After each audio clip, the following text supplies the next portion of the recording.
बिस्मिल्लाहिर्रहमानिर्रहीम। अस्सलामुअलैकुम।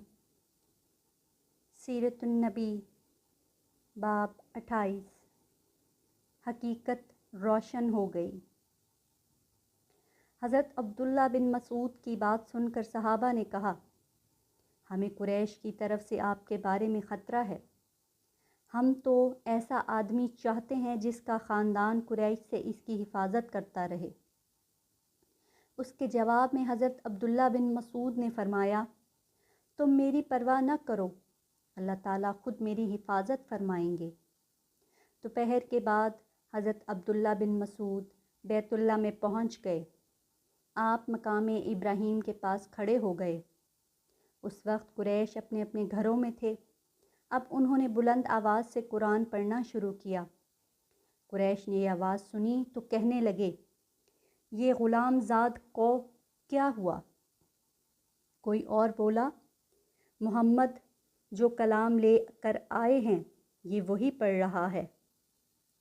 ये सुनते ही मुशरिकीन इनकी तरफ दौड़ पड़े और लगे उन्हें मारने पीटने।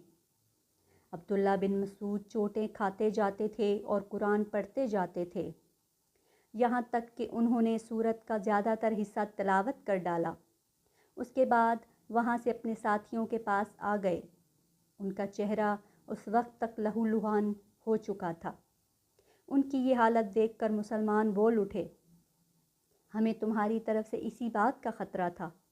हज़रत अब्दुल्ला बिन मसूद ने फ़रमाया, अल्लाह की कसम, अल्लाह के दुश्मनों को मैंने अपने लिए आज से ज़्यादा हल्का और कमज़ोर कभी नहीं पाया। अगर तुम लोग कहो तो कल फिर मैं उनके सामने जाकर कुरान पढ़ सकता हूँ। इस पर मुसलमान बोले, नहीं, वो लोग जिस चीज़ को नापसंद करते हैं आप उन्हें काफ़ी सुना आए हैं। कुफ़ार का ये जुल्म सितम जारी रहा। ऐसे में एक दिन हजूर सल्लल्लाहु अलैहि वसल्लम सफ़ा की पहाड़ी के पास मौजूद थे। अबू जहल उनके पास से गुज़रा। उसने आपको देख लिया और लगा गालियाँ देने। उसने आपके सर पर मिट्टी भी फेंकी। अब्दुल्ला बिन जद्दान की पादनी ने ये मंज़र देखा।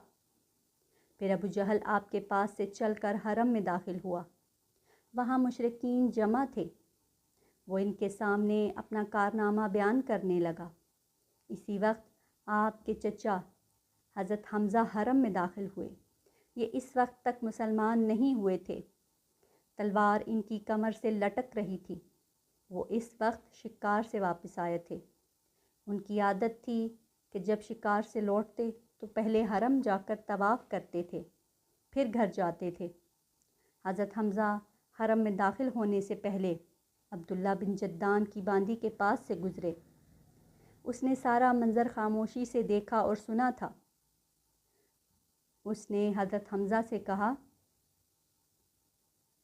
ए हमज़ा, कुछ खबर भी है?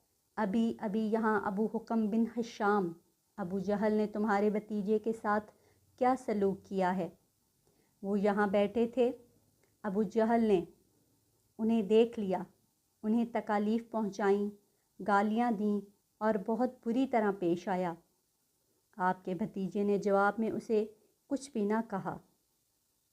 सारी बात सुनकर हज़रत हमज़ा ने कहा, तुम जो कुछ बयान कर रही हो क्या तुमने अपनी आँखों से देखा है?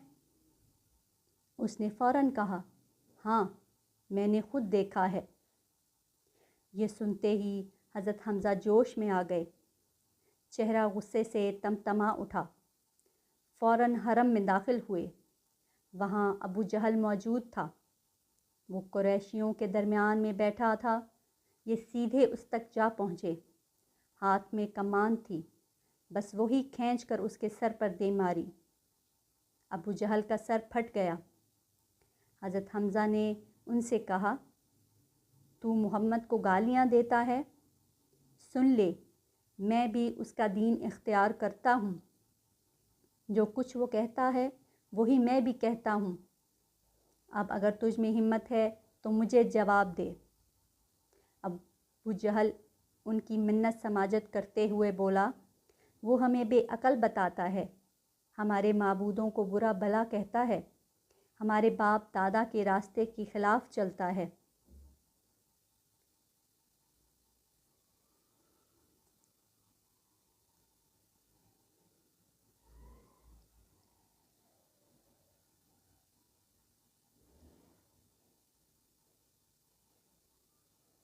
یہ سن کر حضرت حمزہ بولے، اور خود تم سے زیادہ بے عقل اور بے وقوف کون ہوگا جو اللہ کے راستے کو چھوڑ کر پتھر کے ٹکڑوں کو پوجتے ہو؟ میں گواہی دیتا ہوں کہ اللہ کے سوا کوئی معبود نہیں، اور میں گواہی دیتا ہوں کہ محمد اللہ کے رسول ہیں۔